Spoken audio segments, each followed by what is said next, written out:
out of the box, the controller comes with the sticks already in place, and these are what we're going to use to control the drone's movements. For added portability, these are removable. So if I just twist out like this, and we can store them inside the remote. So in here, we've got two little spots. And if we do need to store them, we can just put them in there like that.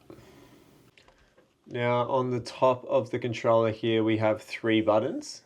We've got the return to home button, which as it explains, returns the drone back to where you took off from. Then we've got the on and off button. And on the right here, we've got FNS. And this is where we can switch our drone into different flight modes. So starting off with F, which stands for film. This basically just slows down the drone so you'll get some nice, slow cinematic shots. It's also a great place to start for beginners when you're getting used to the controls of the drone. Next, we have N, and this is for the normal flying mode, which is what we recommend for payload flight and most applications. And lastly, we've got S, which is sports mode, and this unlocks the top speed of the drone. It's also particularly useful if you're flying in high winds or want to do some fast-paced movements. Above these, we have some LED lights. If we have a quick press here on the power button, we'll see they're going to light up and show how much charge is left on the controller. Now moving to the front of the controller, on the left here we have the camera button, and that's used for taking photos during flight. Below this, we have our scroll wheel, and this is for tilting the gimbal, and that allows us to move the camera angle up and down. In the middle here, we have our antennas, which fold out like this. And these send the signals that go out to the drone, and we'll run through how to best position these at a later time.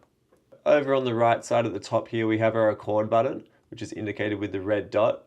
And this is obviously what's going to stop and start our video recordings when we're flying. Below this, we have our payload release button. So this button will open and close the release mechanism on the bottom of your drone. And this is what you're going to use when you're fishing or maybe delivering items with the drone.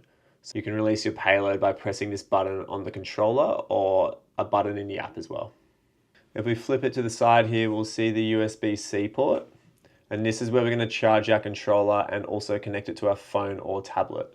So the Aeroo Pro is compatible with both Android and Apple devices, and it comes with both USB-C and Lightning cables, depending on what you're going to be using.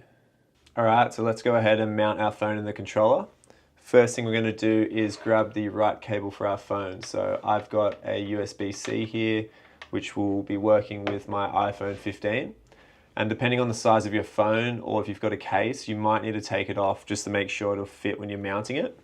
So next thing we're going to do is pull out the bottom of the controller here, which is where we're going to mount our phone. Then we're going to make sure that the port on our phone is on the right side, which is the same side as where the port is on the controller. Then we're just going to put the phone in like that and pull out the tray. And our phone's just going to slide in really easily like that. And then all we're going to do is plug our phone in. There's a little TX and there's the phone side of our cables. So we'll plug the TX side into our controller and we'll plug the other side into our phone. And then just to tidy things up, we'll just tuck this cable in here. So now that we're all plugged in, let's power on our controller. And to do that, all we're going to do is hold the power button down for 2 seconds and all the lights are going to show up.